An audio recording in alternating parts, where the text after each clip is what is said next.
Today we're gonna talk about how to truly set yourself up for success in your 20s, all right? And I'm the perfect person to tell you how to do this because I myself have done it. So whenever I talk about things in these videos, you have to understand I'm talking with experience. You're gonna actually start in your teens, right? 15, 16, 17. I know people literally 18, 19, they own Rolexes, they make hundreds of thousands of dollars a year. They're very smart. You can absolutely do this, but it's about starting early. And that's where most people actually completely fuck up. They don't start early.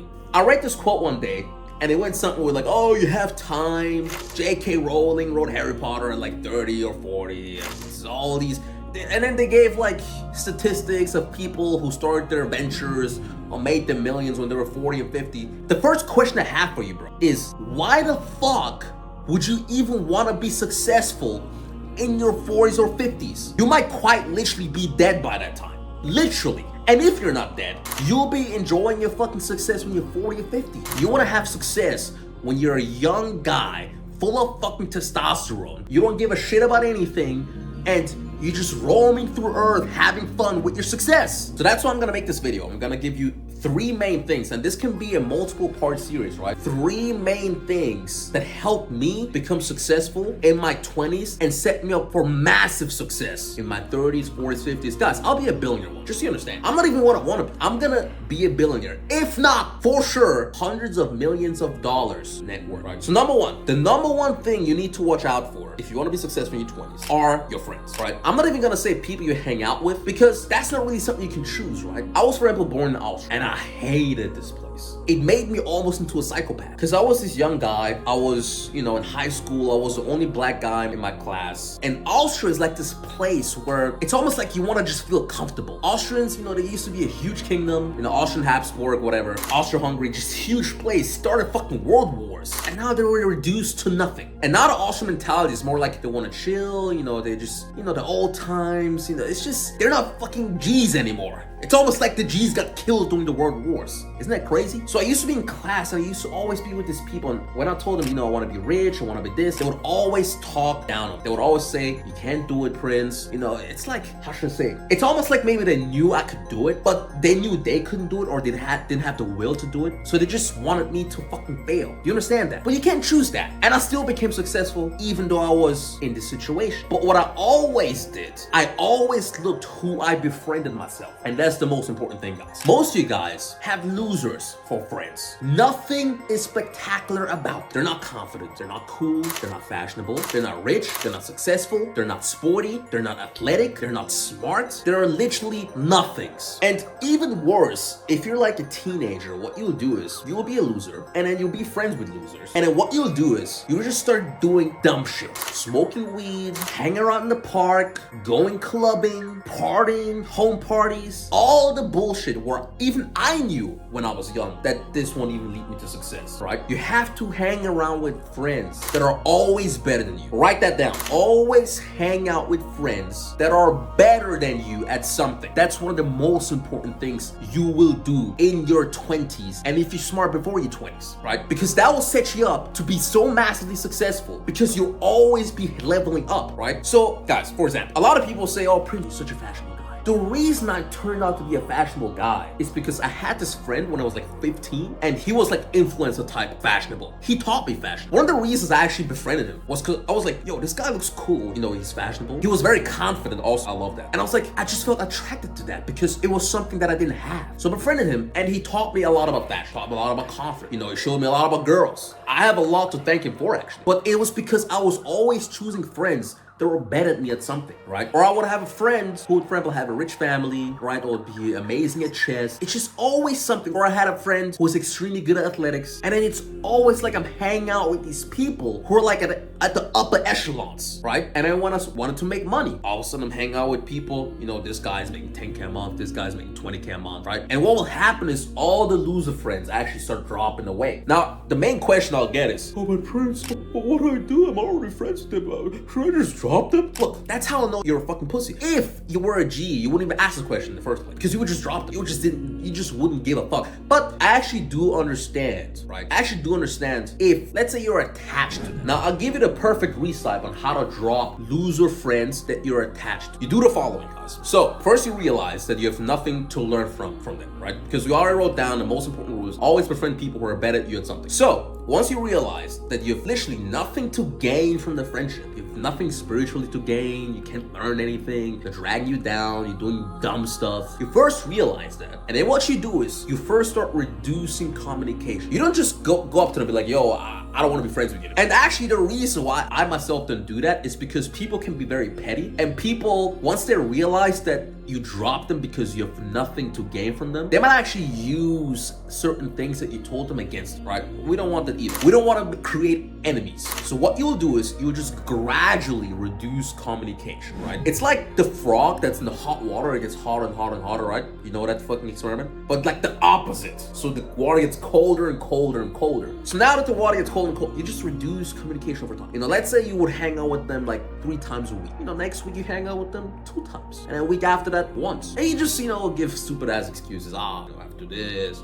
my dad needs this. And then over time, you just reduce it. Let's say you had a friend, you used to call him like every fucking day. You know, now you call him like once a week. And you do that for a time, then you don't call him anymore. You wait for him to call you. You know, then you see he's calling you. If he isn't, you just don't call back. And at some point, you know, it just drops off. Drops off, right? They'll get the message, especially if you're improving yourself, right? It'll just seem like you grew apart, which is what you want. You want to grow apart from the friends that don't benefit you at all. Very, very important when you're young, guys. Friends will be a make or break for you. It will be impossible for you to become anything if you're hanging out with friends who are literally not on your level, right? So that's number one. The second thing that throws off so many guys, it's crazy. I mean, this deserves a video in of itself, actually, but it's females. Hoes, girlfriends, all that bullshit. Now, I actually condone guys to get as much sexual experience as possible, right? I encourage guys to have, and especially in this age. Look, I wouldn't be saying this if it was like 1960 or 1980, but we're living in 2024, guys. All these females are hoes, right?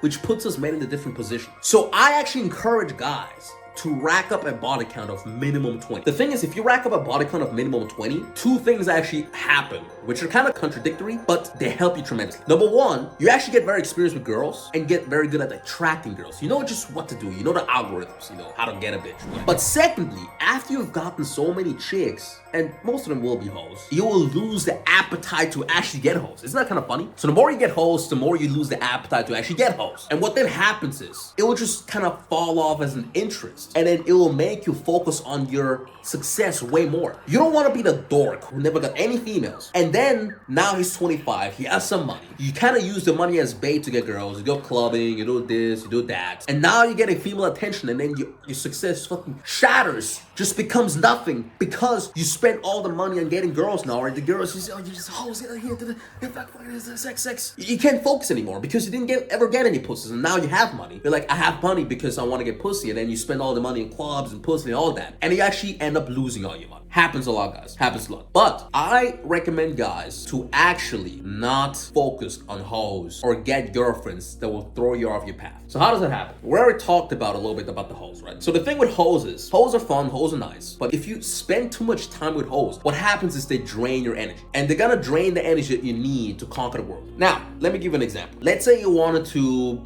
fuck a few hoes, 2 a month. Fine, whatever. You just do that. But now let's say you're trying to fuck as many hoes as possible. And now you're going on 3 dates a week, 4 dates a week, a date every day. Let me tell you what energy expense actually happens. So, for example, you spend time on Tinder or IG trying to filter all the girls, talk to all these girls. Or it takes hours and hours on end. Then you need to drive to the date. Then you need to be on the date. Then you need to talk to the girl. Then you need to spend money on the date. Then you think, okay, should I bring her home? Should I not bring her home? And 50-50, she probably doesn't even want to fuck. So all that energy spent on the girl, 50-50 is gonna be lost in it, right? So let's say you actually do end up fucking the girl, you bring her home, everything goes nice, you fuck her. So now you spend all this time, all this money, all this energy to get your dick wet. You could have just masturbated, jacked off, you would have had the same effect. And these are like 2 or 3 hours that you could have spent building a business. And you do that fucking 7 days a week or 4 days a week, whatever. That's a massive energy expense, guys. Don't do that. Second thing, with the girlfriends. Now, like I said, I recommend sexual experiences. I recommend getting a girl. But what I don't recommend is, for example, moving to a place, moving to a country because of your girlfriend, right? Or spending all your hard-earned money. And you're probably broke anyway. You make like maybe 2K a month for one. I mean, I don't know what do guys even do in the job nowadays? 2K, 1K, I don't even know, bro.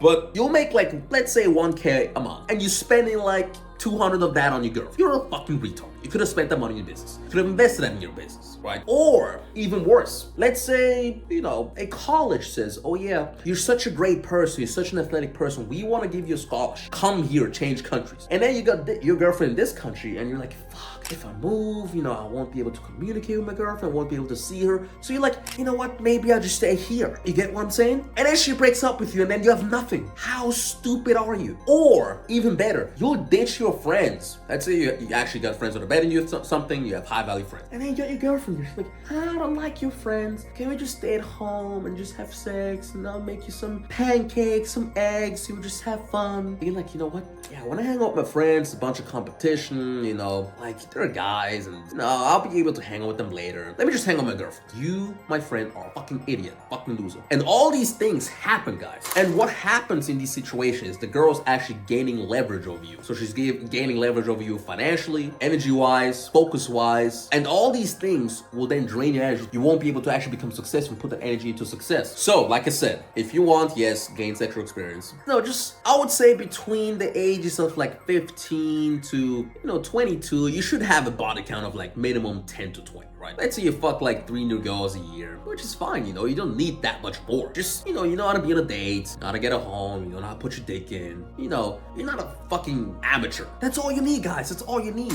You don't need a fucking girlfriend that you can chill with all the time. And plus, if you're 21, you're trying to get a hot girlfriend, you could have gotten a way hotter girlfriend if you were 30 and rich. Understand what I mean? Now, actually, one exception that I'll mention where you can get a girl or a girlfriend, but you know, let's be honest, 2024, you're probably not gonna meet that exception, is if she makes you money, time, or children. These are the only 3 things where it's acceptable to have a girlfriend. I'll give you an example. Conor McGregor had a girlfriend, has a girlfriend still, that would help him actually prepare his food so he can fight MMA. I think at some point he had a shit job or didn't have a job and she would just, you know, pay some expenses for him so he could focus on his training. That's actually a quality girlfriend because she's either making money, you know, making him time with preparing meals, making sure he's good, and now she gave him children. That's a fucking asset, guys. If it's not that, you can put into the category of time waste or hoe, and yeah, you can get your dick wet real quick, but then you have to fucking drop the fucking attention and energy you put on her. Now, the third thing I'll mention that you'll need to become super successful if you're young is you need mentors. And that kind of goes into the first thing when I said you want friends that are better than you at something. Now, these are friends, right? But you also want to have mentors that are way better than you at something. And preferably want to be able to speak to them. Now, when I started out, I couldn't speak to mentors, right? I was a little brokey in Austria and then I was in college. I didn't have shit. I didn't have nothing. So I would watch videos, interviews of rich guys. I would watch Dan Pena, you know, that's how I found Andrew Tate. I would watch all these guys and just kind of try to absorb the mindset, just somehow. And I would try to emulate what you're saying. For example, Dan Pena said, smell the Lambo. I would actually go into the Lamborghini store and then just sit in the Lambo and just touch the Lambo. And it actually worked, right? Or he'd be like, yo, be tougher. I'd just be a little bit tougher. Or start thinking about money in certain ways. I remember I had this mentor and he said, the brokies consume, the rich guys produce. And that's when I started dropshipping because I was like, I need to actually produce shit and sell shit instead of just consuming shit. And these are little nuggets that actually help me. But the number one game changer that will make you, I mean, if you do this, I mean, it's guaranteed success. If you're able to actually meet those mentors or talk to them face on face and ask them questions and have them guide you specifically. That's the number one way to make money. The number one way to make money, you can write this down, is the following. You seek out a certain mentor in your field or in a field that you're interested in. Maybe sales, you know, for example, I have a model agency, maybe a model agency, or drop shipping, whatever. And you pay that guy, and he has to be actually legit. You need to look at his lifestyle, everything. It needs to add up. It needs to be legit. Not one of those, you know, gurus that make that claim to make 50K a month, but they make nothing. Actual legit guys. And then you go up to them and you just pay them money. You pay them money so that they can talk to you and teach you shit. That My friends, it's the number one way how to make money. That's how I made money. That's how everyone I know made money. They got themselves a teacher, right? You want to learn piano, you go to a piano teacher. If you want to learn track, you go to a track coach, right? If you want to learn how to make money, go to a money coach. That's it, guys. That's it. So these are the three main ways on how to set yourself up for massive success in your 20s, guys. If you do these three things, you'll be so ahead of the competition, it won't even be funny anymore. And that's how you become successful, guys. It's really not that complicated. I'll actually do a series on more